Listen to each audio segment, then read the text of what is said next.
LuLaRoe here, the frazzled fashionista. I'm in a spinny chair, so hopefully I can hold still enough to not irritate you.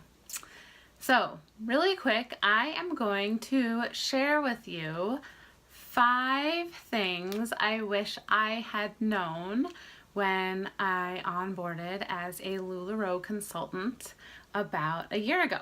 It is the end of June 2017 right now, and I onboarded almost exactly a year ago in July of 2015. So number 1 is choose your sponsor carefully. When I onboarded, there were about 20,000 consultants total. Now I think there's over 100,000. I'm not sure the exact numbers on either end of that timeline, but that is spectacular growth. What that means for you, if you are looking to sign up, is that you have a lot of options for your sponsor. I happen to get really super duper lucky and have maybe the best sponsor ever, but you're gonna be looking to this person for advice, possibly for swapping, for inventory ideas, about what you should carry, what's going to make your business stand out. So you really want someone who knows what they're doing, and someone who you get along with on just a personality level. So quality is much more important here than quantity. Just because this person has a huge team does not mean that he or she is the right person for you. So definitely take your time in making this choice, because you can't really go back and fix it. If you feel like, okay. Number 2 is set very firm boundaries from the beginning, even if your business feels like it's starting out really slow, and do not waver on these boundaries. Okay, so a little more detail on this. First of all, I'm looking at my notes here a little bit so I don't forget anything, because this is super important. Set hours and stick to them. I am talking make a graphic and let people know on Facebook what your hours are. If there are certain days that you are unwilling to work, those are days you are unwilling to work. If that means you're not invoicing on those days, you're not shipping on those days, you're not willing to do a pop-up, whatever those boundaries are, stick to them, let people know from the get-go, and you will be a happier, more balanced person if you know from the get-go what your limits are as far as working. And your family is going to be much happier also.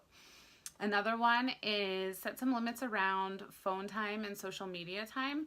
It's very easy to get sucked into your phone.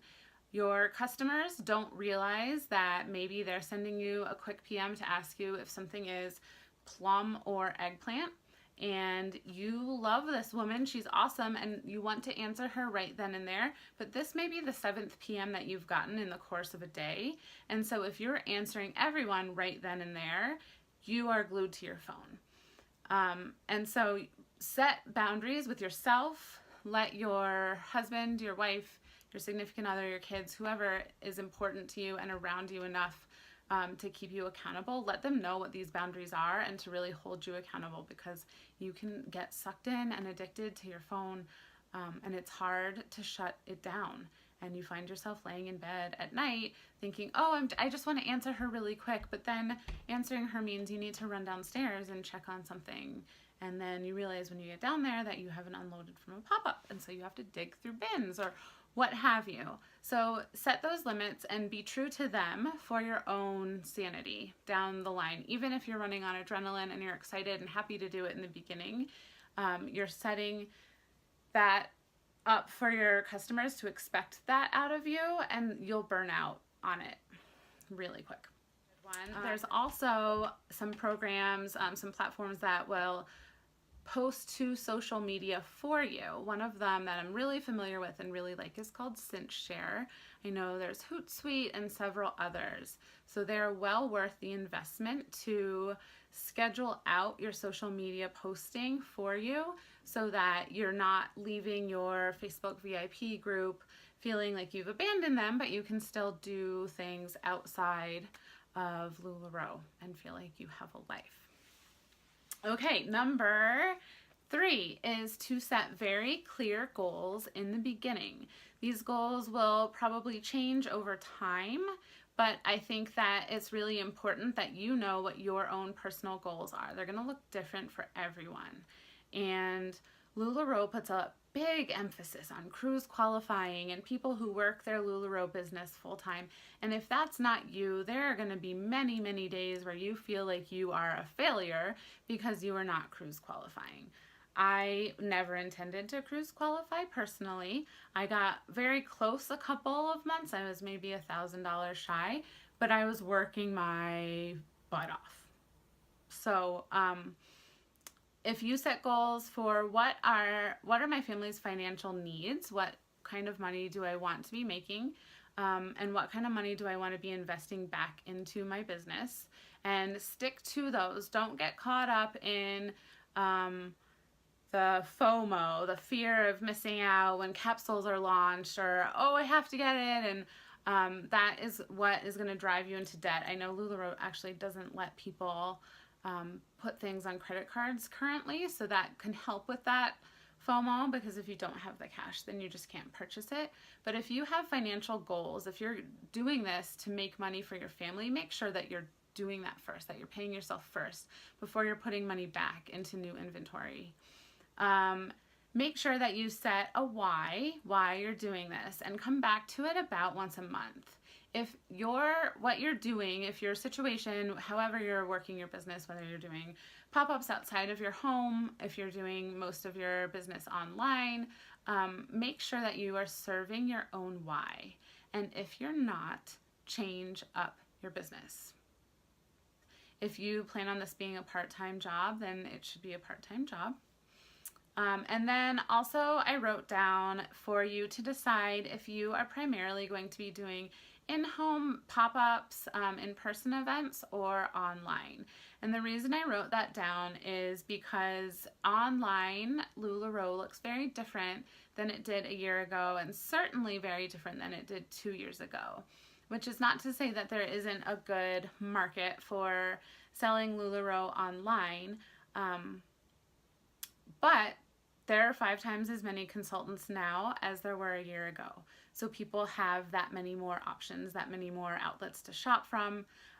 So just keep in mind that your financial goals, if you're doing mostly online, are going to be different than if you're doing in-home pop-ups where you're always getting fresh eyes. And if you're doing only in person, make sure you remember that you're going to have boundaries around how much are you willing to carry. Your inventory is heavy, your racks are heavy. You might want to consider writing out a list of, this is what I need from my hostess and her family. If there's not another body there able to help me carry things, I'm not able to do this. Whatever your boundaries are. I know for me, I wasn't willing to break my neck and carry my racks over ice for a pop-up, however much I loved my hostess. So I would say you are welcome to host here, but I don't bring my inventory outside of my house during months where it could possibly snow.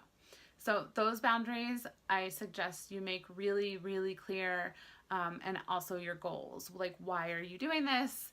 And what is the end result that I want to see? And that way you can always write them down, and then you can always go back to them and see them, so that everybody gets swept up in the moment, and you see someone else's amazing numbers. They sold, $150,000 in 1 month, and all of a sudden, maybe your 5, 6, 7, 8,000 looks really small and really pathetic. And so it's nice to be able to look back at your goals and be like, I just wanted to make $2,000 a month. So I'm kind of crushing my goals. Number 4 is to be really cognizant of how much time everything takes. LuLaRoe is unique in that your inventory is always changing. So that makes it very labor intensive as far as photographing every single piece, because they're all different. You can't take a picture of a pair of leggings and say, oh, well, now I'm good for 20 pairs of leggings. And so be aware that that takes a lot of time. If you have little kids, you might want to factor in the cost of childcare for several hours a week while you are taking those pictures. Also setting up, if you're doing in-person pop-ups, how much time does it take to set up your racks? How many racks do you have? How much inventory do you have? How long does it take to pack things up into the bag, carry them from the car into the house, hang them, etc., etc. Also packing, weighing, shipping. I highly suggest you go to USPS.com and make an account and have your mail carrier pick your stuff up on your doorstep so that you don't have to make trips to the post office. So yeah, just be aware that things probably take more time than you realized when you were a customer, a LuLaRoe customer. The other thing I would suggest is finding someone who is able to post to buy-sell trade groups on your behalf, perhaps paying her in leggings or her favorite pieces. She can cherry pick from your newest inventory, because as a consultant or retailer, I guess, you're not allowed to post to those groups, but that's a great way to get fresh eyes into your VIP and move some inventory if you're doing a lot of online selling. But that's also time consuming. So just keep in mind that the more you're putting together little collages of new prints and then posting them to all these different groups and all of that stuff, all of that is time consuming. So just be aware that all of these little things do add up. So when you're sitting down to write your time commitment goals, 4 hours a week. I think my original goal when I first started was like 8 hours a week, and that was very clearly laughable in the very beginning. So, and then my last thing that I wish I had known is you are not selling clothes. You're selling you. People are going to seek out their vibe. I am not for everybody, and other LuLaRoe consultants are, not for everybody. People, they say your vibe attracts your tribe, and so whether it's in person or in your VIP group, you are going to be attracting people who like you. They like your quirkiness, they like your sense of humor, they like your sense of fashion, whatever it is, they appreciate you, and they are going to seek you out and come to you first as their favorite LuLaRoe consultant. So always be yourself. I suggest creating a loyalty program right off the bat, so that you can remain competitive, so that people do keep coming back to you when you're first starting out. They get to know you, what makes you super awesome and special and unique. But always just remember that you are unique and you're selling yourself. So don't be afraid to put yourself out there. Don't use stock images. The graphics that you're provided are great, but everybody is using them. So get a couple little apps. I love WordSwag and Canva and PicMonkey, and put your happy face on there. Rock some LuLaRoe. I get my kids to take pictures of me. I'm not super fancy. I don't spend a lot of money doing it, but just put yourself out there, and always remember that what you are selling is yourself, not just LuLaRoe, because people have lots and lots of choices if they're just looking for LuLaRoe. I hope that was helpful, and I hope you have a great day. Thanks. I'm Vanessa, the Frazzled Fashionista. Bye.